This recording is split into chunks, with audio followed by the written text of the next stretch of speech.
Ni hao, salut à tous, j'espère que vous allez bien. Aujourd'hui on va faire une petite vidéo sur le modèle, sur les modèles qui nous inspirent. Alors ça peut être des personnages illustres, ça peut être des personnages encore vivants bien évidemment.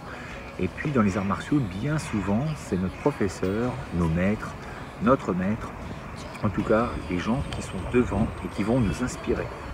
Il est vrai que quand on est devant, il est mieux d'inspirer un petit peu les gens et donc d'essayer d'être au mieux de ce que l'on peut être parce qu'on est regardé, que ce soit comme père, en tant que père avec ses enfants, en tant que professeur dans n'importe quelle discipline, la plupart du temps, on est observé, en tout cas les gens regardent ce que l'on fait et on peut vite être décrédibilisé si on ne suit pas ce que l'on fait.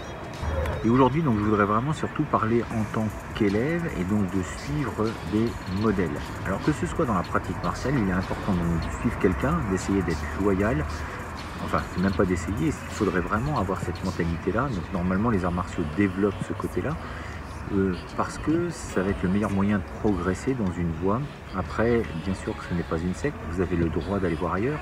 Mais généralement, dans une pratique, on a 1, 2, voire 3 grands maximum professeurs importants pour nous, généralement 1 ou 2. Après, au-delà, ça devient un petit peu fouillis, mais pourquoi pas. À trop vouloir mélanger, surtout au début, on risque de se perdre. Donc généralement, comme disait Bruce Lee, on n'a pas qu'une seule discipline, et lui, c'était son art de sortir des sentiers battus. Là-dessus, je suis assez d'accord. C'est vrai que la finalité des arts martiaux, c'est de sortir de la forme, de ne plus avoir de forme et d'aller vers le spontané. Mais ceci dit, avant d'arriver à ça, il est bien d'être structuré. Et généralement, la pratique le fait. C'est-à-dire que vous avez normalement le statique vers le linéaire vers le circulaire vers le spontané et le spontané. Donc en fait, 7 niveaux de compréhension, 7 niveaux de pratique et 7 niveaux de travail. Donc effectivement, la finalité est bien de sortir des formes et de pouvoir faire ce que l'on veut au moment donné, au moment opportun. Mais avant d'arriver à ça, c'est un peu comme si vous demandiez à quelqu'un d'écrire un livre alors qu'il ne sait pas encore écrire. Donc commençons déjà par structurer les choses et puis ensuite on verra ce qu'il en ressort. Avoir un modèle, c'est aussi la possibilité de se donner un axe de travail et d'avoir un but, de se dire je peux au moins arriver à ce niveau-là parce que vous avez un modèle devant vous, que ce soit dans la pratique martiale, mais que ce soit également dans la vie de tous les jours. Dans la vie de tous les jours, vous allez pouvoir avoir des modèles de réussite, des gens qui ont réussi, qui ont fait leurs preuves, et d'avoir ce genre de personnes en modèle, eh bien c'est le meilleur moyen de parvenir à ce que vous voulez. Bah oui, parce que souvent, les gens qui en sont arrivés là, ils ont suivi une méthode, ils ne sont pas arrivés là par hasard. Vous avez bien évidemment des gens qui ont donc travaillé durement pour arriver, ne serait-ce qu'au 3, 4, 5e dan. Ils ont suivi une méthode, un chemin.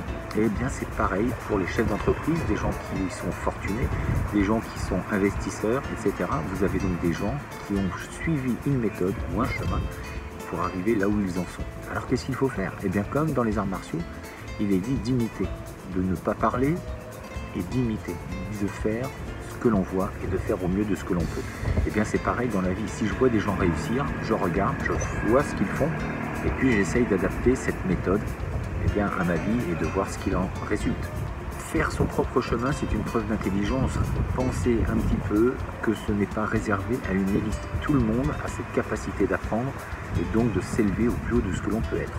Donc avoir un modèle dans sa pratique, dans son sport, dans sa vie tous les jours, eh bien c'est intéressant et c'est très important parce que ça va vous permettre vraiment de garder un cap, un petit peu comme un phare dans la nuit. C'est beau ce que je dis. Et ensuite, eh bien, c'est de maintenir ce cap et puis de voir là où ça vous emmène. Et de toute façon, il n'est jamais trop tard pour changer de cap. Donc en attendant de changer de cap, eh bien, pensez à cliquer sur le petit bouton pour s'abonner, la cloche éventuellement pour recevoir les nouvelles vidéos.